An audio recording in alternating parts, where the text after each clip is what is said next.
Example 7 में वो कह रहा है कि two rails are represented by the equation this and this will the rail cross each other. तो मतलब रेल जैसे मान लो ट्रेन का जो ट्रैक होता है, वो कैसा होता है? दो पैरेलल लाइंस होती हैं, है ना, जिसके ऊपर ट्रेन चलती है। तो अब ये पूछ रहा है कि ये जो दो लाइंस हैं और इनकी दो इक्वेशंस हैं, पहली वाली ये है, दूसरी लाइन की इक्वेशन ये है। तो क्या ये दोनों लाइंस इंटरसेक्ट करेंगी? रेल क्रॉस ईच अदर मतलब क्या है कि क्या ये दोनों लाइंस इंटरसेक्ट करेंगी आगे जाके? ठीक है। मतलब पेज पे अगर तुम दो लाइंस बनाओगे, या तो वो पैरेलल होंगी या वो इंटरसेक्टिंग होंगी। तीसरा तो कोई केस होता नहीं है। ठीक है। तो अगर वो इंटरसेक्टिंग होंगी तो वो पैरेलल नहीं होंगी, अगर वो पैरेलल होंगी तो वो इंटरसेक्टिंग नहीं होंगी। ठीक है। सो बेसिकली हमें इन दो इक्वेशंस को, अब यहाँ पे ग्राफ तो कहीं लिखा नहीं, तो हमें इस क्वेश्चन को वैसे ग्राफिकली भी कर सकते हैं।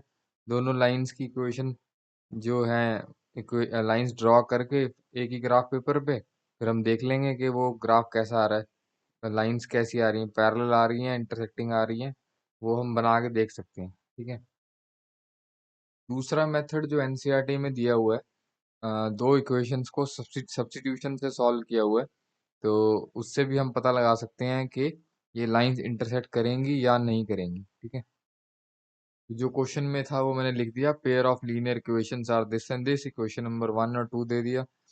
तो टोटल वैसे जो मेरे माइंड में अभी आ रहे हैं, टोटल 3 मेथड से हम सॉल्व कर सकते हैं। एक तो ये एनसीईआरटी वाला मेथड अभी मैं बता देता हूँ कैसे इन्होंने किया। दूसरा मेथड ग्राफिकली भी हम कर सकते हैं।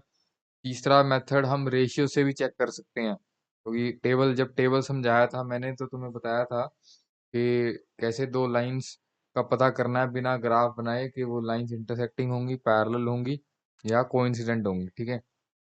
तो क्योंकि क्वेश्चन में यहाँ कुछ लिखा नहीं स्पेसिफिकली कि इसी मेथड से करो, तो हमारे पास ऑप्शन है, हम तीनों में से कोई भी मेथड जो भी हमें ठीक लगे, इजी लगे, तो उससे हम कर सकते हैं। वैसे रेशियो वाला सबसे इजी है इस केस में।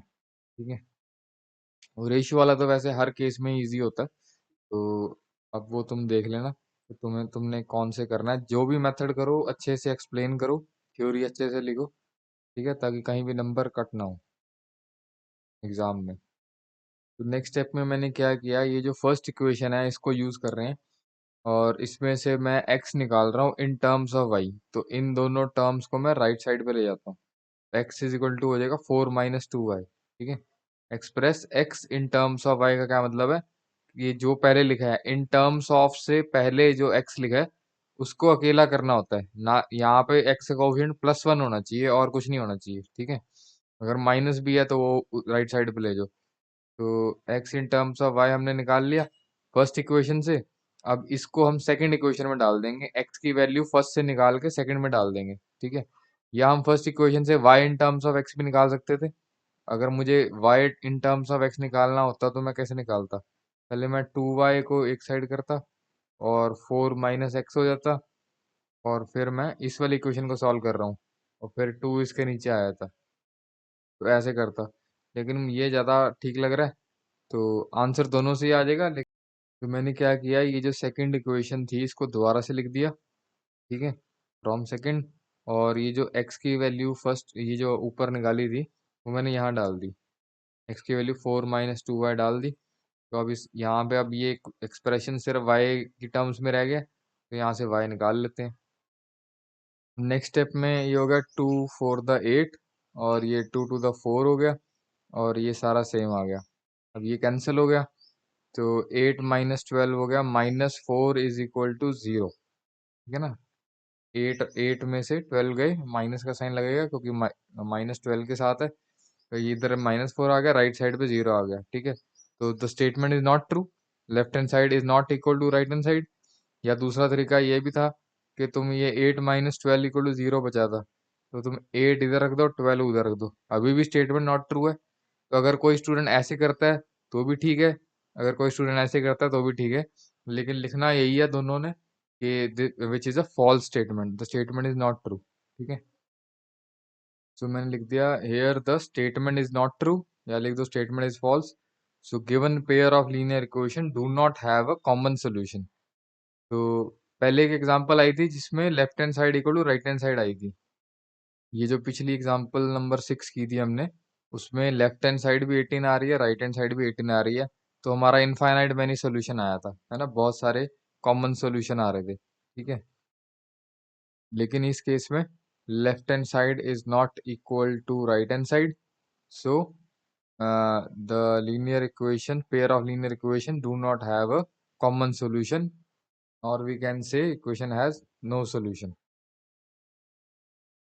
or we can say equations have no solution, ठीक है। कोई भी पॉइंट ऐसा नहीं आ रहा जो दोनों लाइंस के ऊपर हो, कोई सोल्यूशन नहीं आ रहा। Thus two rails will not cross each other. कौन सा केस होता है? जब लाइंस पैरेलल होती हैं, कोई भी पॉइंट कॉमन नहीं आता, है ना।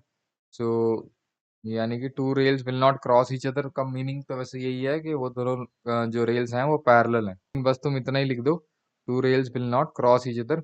इसी लैंग्वेज में क्वेश्चन पूछा था उन्होंने, ये will the rails cross each other, तुम लिख दो so the two rails will not cross each other, ठीक है। मेथड नंबर 2 है यूजिंग रेशियोज, ठीक है। दोनों इक्वेशन में दोबारा से लिख दी जो क्वेश्चन में लिखी थी, और A1 1 है और A2 2 है। A1/A2 हो गया 1/2, और B1 2 है, B2 4 है, वो आ गया 2/4, वो आ गई हाफ, ठीक है। सारा लिख लेना, A1 B1 C1 A2 B2 C2। उसके बाद ए तीसरा क्या निकालते हैं हम? C1 C2। C1 है -4, ये पहले से ही स्टैंडर्ड लीनियर इक्वेशन है, मतलब अगर ये 4 यहाँ पे होता तो मैं पहले इसको लेफ्ट साइड पे लेके आता, ठीक है। जो हमारी स्टैंडर्ड लीनियर इक्वेशन है ना, A1x plus B1y plus C1 equal to 0, पहले ये फॉर्म बनानी होती है।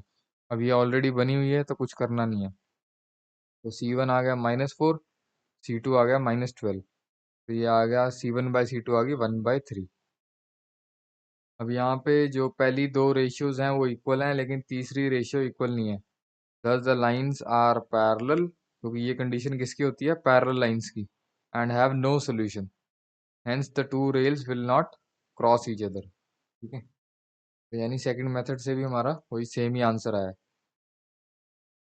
तीसरा मेथड ग्राफिकली है, दोनों लाइंस को ग्राफ पे ड्रॉ करो, और वो दो लाइंस पैरेलल होंगी, वो अब ड्रॉ करके पता लगेगा कि ऐसे आ रही हैं या ऐसे आ रही हैं, वो तो ड्रॉ करके पता लगेगा, ठीक है।